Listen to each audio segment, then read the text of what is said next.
Hello दोस्तों, कैसे हो आप सभी। दरअसल मेरा ये वीडियो बनाने का जो मकसद है या मोटिव है वो एसएससी एग्ज़ाम को लेकर है। जो स्टाफ सिलेक्शन कमीशन होती है हमारे देश की दूसरे नंबर की सबसे बड़ी गवर्नमेंट नौकरियों की एक प्रतिक्रिया होती है, जिसके थ्रू आदमी को आईटीबीपी, एनआईए, इनकम टैक्स वगैरह जो बड़ी नौकरी होती हैं, छोटी और बड़ी सभी नौकरी एसएससी में हमारे जो प्रतियोगिता में या प्रतियोगी होते हैं जो भाग लेते हैं इस चीज़ में, उन सभी के लिए होती है। जो भाग लेते हैं इसमें पार्टिसिपेट करते हैं उन सभी के लिए होती है। तो हमारे देश में एक इस चीज़ को लेके एक कंपनी है, वो कंपनी ऑलरेडी ब्लैक लिस्टेड है और 4-5 बार से ज़्यादा है उसके एग्ज़ाम, उसके पेपर करवाने की जो प्रक्रिया है, जो प्रोसेस है, ये सारी चीज़ें हैं जिसमें वो ब्लैक लिस्टेड हो चुकी है और एग्ज़ाम करवाने में, नकल करवाने में सबसे ज़्यादा एक्सपर्ट है इस चीज़ में। तो इस चीज़ को देखते हुए हमारे देश के जो अच्छे टीचर हैं, जो एक नेशनल लेवल पे इंस्टाग्राम पे, फेसबुक पे, यूट्यूब पे और ग्राउंड लेवल पे जो ज़्यादातर बच्चों को एजुकेट करते हैं ऑनलाइन प्रोसेस के द्वारा, ऑफलाइन के द्वारा, तो जो हमारे नामचीन टीचर हैं जैसे कि राकेश यादव जी हैं और हमारी नीतू मैम हैं और हमारे और 2-4 टीचर ऐसे हैं जो एक यूनियन बनाकर, एक संगठन बनाकर हमारे डीओपीटी ऑफिस, जो कि हमारे एक मंत्रालय के अंतर्गत आता है, जिस मंत्रालय को एक अलग से प्रोटोकॉल होता है, उसके पास एक अलग परमिशन होती है, या आप उसे बोल सकते हैं कि अथॉरिटी होती है, या मतलब उसके अंडर सारी चीज़ें आती हैं। तो जो हमारे मंत्री जी थे उनसे मिलने के लिए वे डीओपीटी ऑफिस गए और जाने के बाद क्या हुआ, उनके ऊपर लाठीचार्ज हुई। पुलिस वालों ने उनके साथ बदतमीजी करी और बदतमीजी करने के साथ साथ उन्हें कुछ गलत शब्द बोले, जैसा कि आप अगर मर्द होते तो वर्दी पहने रखते, या आप जो है मर्द नहीं हो, मतलब इस तरीके का उन्होंने बहुत सारे वाक्य यूज करे। और जैसा कि मैं जानता हूँ या मुझे इतना पता है, या जहाँ तक मैं समझता हूँ, मेरा जो मोटिव है या मैं जो इस चीज़ के बारे में जानता हूँ, तो उसमें मुझे ये चीज़ देखने को मिली कि जितने भी वहाँ पे पुलिस कर्मी थे या पुलिस अधिकारी थे, वो अधिकतर उन टीचरों के द्वारा पढ़ाई लिखाई करके तब वो डिपार्टमेंट में शामिल हुए। और स्पेशलिस्ट उन्हें ये चीज़ पता है कि ये एक देश के अच्छे टीचर हैं, इनके ऊपर हमारे साथ बदतमीजी नहीं करनी चाहिए थी या ऐसा कुछ नहीं करना चाहिए था, उसका सिस्टम वगैरह ये सारी चीज़ें हैं। हालांकि मेरा गवर्नमेंट से एक सवाल है छोटा सा, कि गवर्नमेंट से हर वर्ग का आदमी, हर डिपार्टमेंट का आदमी सिर्फ और सिर्फ एक अपनी मांग रखता है।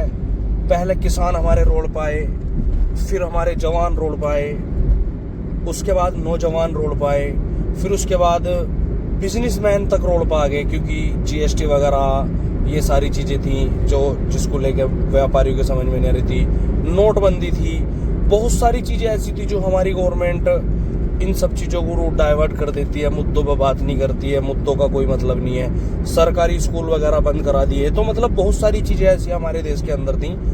तो अब मेरा वीडियो बनाने का मकसद या एक मैसेज मान लो या कुछ भी आप समझ सकते हो, मेरा मकसद या मतलब या मोटिव या जो भी आप समझो, मेरा कहने का मतलब ये है कि जब हर वर्ग का आदमी परेशान है, हर वर्ग का आदमी सरकार से सवाल कर रहा है, हर चीज़ें कर रहा है, तो उस डिपार्टमेंट को जिम्मेदारी इस चीज़ की लेनी चाहिए कि भाई हाँ, मेरे डिपार्टमेंट की ये चीज़ है और मुझे इस चीज़ पे खरा उतरना चाहिए या मुझे ये सारी चीज़ें करनी चाहिए। तो जाहिर सी चीज़ है वे अपनी जिम्मेदारी अच्छे तरीके से नहीं निभा पा रहे हैं। बस सिर्फ उन्होंने एक जो है लक़ब या एक वर्ड पकड़ रखा है कि बस मोदी जी, मोदी जी। जो भी है, मेरे समझ में एक चीज़ नहीं आती कि जिस चीज़ की तुम्हें जिम्मेदारी दी गई है, अगर तुम उस चीज़ को पूरे रूप से नहीं कर पाते हो तो तुम अपनी ज़िंदगी में क्या कर पाओगे। लोगों ने तुम्हें चुना है, तुम्हें सारी चीज करने के लिए उन्होंने संसद भेजा, तुम्हें मंत्रालय मिला, जिम्मेदारी मिली, तुम उन नामचीन टीचरों से तक नहीं मिल पाए। बच्चों ने अगर कल को आंदोलन कर दिया या बच्चों ने इस चीज को लेकर आवाज उठाई तो क्या होगा? तुम इस चीज का जवाब दे पाओगे क्या लोगों को? लेकिन अभी उनके साथ बदतमीजी हुई। कोई लेडीज कांस्टेबल वहां पे नहीं थी। जो लेडीज टीचर हमारी आई थी, सम्मानित टीचर थी, हर चीज वो जानती हैं, लॉ उन्हें पता है, हिस्ट्री उन्हें पता है, ज्योग्राफी वो अच्छे से समझती है, हर चीज के बारे में वो जानते थे। लेकिन तुम इस चीज को एक अलग तरीके से प्रदर्शित करते हो। अगर कोई तुम्हारे पास धरना देकर जाता है या कोई अपनी मांग रखता है तो तुम इस चीज को बोलते हो कि ये सब चीजें गलत हैं, ये देश विरोधी हैं, आतंकवादी हैं, टेररिस्ट हैं, या ये राष्ट्रवाद के खिलाफ है। तो कब तक ऐसा चलेगा? मेरा कहने का मतलब है, कब तक तुम ऐसा करोगे? 10 साल, 15 साल, 20 साल, जितना भी हमारे देश का नौजवान है, जो खासकर हिंदू समाज के जो नौजवान हैं हमारे, उन लोगों को, उन बच्चों को आपने धर्म का चोला उड़ा दिया। और धर्म का चोला उड़ाने के बाद एजुकेशन से वे बाहर निकल चुके हैं, एजुकेट नहीं हो पा रहे, नौकरी नहीं मिल पा रही। वे बजरंग दल, गौ सेवा, फलाना सेवा, ठिकाना सेवा, दुनिया भर के दलों में वे शामिल हो रहे हैं। वे सारी, बाकी बस एक मेरा छोटा सा सवाल है, जितने भी ये धरने प्रदर्शन कर रहे हैं, सारी चीज कर रहे हैं, तो इस सब चीज़ों को हमारी गवर्नमेंट को जो है सुनना चाहिए और उनकी बात समझनी चाहिए और मानना चाहिए। नौजवानों को भटका दिया, तो बहुत सारी चीज़ें हैं। जब कभी पहली प्रीवियस सरकार थी, पिछली सरकारें थी, उन सरकारों में खासकर मुस्लिम समाज के युवा बेरोजगार थे, परेशान थे, काफ़ी सारी दिक्कतें उनके सामने थी। आपने मुस्लिम समाज के जो लोग हैं उन सबको सेटल कर दिया। वे सभी लोग अपने काम, कारोबार, नौकरी वगैरह इन सब पे अपना फोकस दे रहे हैं, ध्यान दे रहे हैं, सक्सेसता की तरफ जा रहे हैं, सारी चीज़ कर रहे हैं। लेकिन हिंदू नौजवान इस सरकार में आने के बाद में अपने आप को एक अनसेफ महसूस करता है, अपने आप में एक स्टैंड नहीं ले पा रहा। बहुत सारी चीज़ें ऐसी हैं जिसके बारे में मैं सवाल नहीं कर सकता, बहुत सारी चीज़ें हो जाएंगी। बस अब मेरा एक ही सवाल है कि अगर आप उन सम्मानित टीचरों पर लाठीचार्ज करवा सकते हो, उनके साथ बदतमीजी कर सकते हो, तो जो आम नागरिक है, अगर वो अपनी आवाज़ लेकर सरकार के पास जाएगा या कहीं भी कानून के दरवाजे पर अपनी जो है बात रखेगा, दरवाज़ा खटखटाएगा, तो उसे क्या उम्मीद है? वो क्या मिल सकता है? उसे कुछ नहीं मिल सकता। तो बेहतर ऑप्शन यही है मेरे देश के नौजवानों, आप अपनी जिम्मेदारी को समझो और एक पढ़े लिखे नेता को संसद में, विधानसभा में, जिला पंचायत प्रधान, जो भी आप मानते हो, उन्हें वोट दो। और वोट देने के बाद आप चुनो, अपने सवालों के जवाब उनसे मांगो और हर चीज़ के बारे में तुम सवाल कर सकते हो। तुम्हारे पास RTI, राइट ऑफ इंफॉर्मेशन है, राइट टू इंफॉर्मेशन है, आप कर सकते हो। तो बाकी बस मेरा यही कहने का मतलब था। और आप अगर अपने फ्यूचर के बारे में सोचते हो या बेहतर भविष्य के बारे में आप अपनी राय रखते हो या तुम बनना चाहते हो, कुछ करना चाहते हो, तो सरकार से सवाल करो। सरकार वो चुनो जो एजुकेटेड हो, जो तुम्हें धर्म के नाम पर बांटती हो, तुम्हें डिवाइडेशन करती हो, तुम्हें एक राष्ट्र हित का झूठा चोला उड़ाती हो, देश के नाम पे तुम्हारे साथ गलत कर रही हो।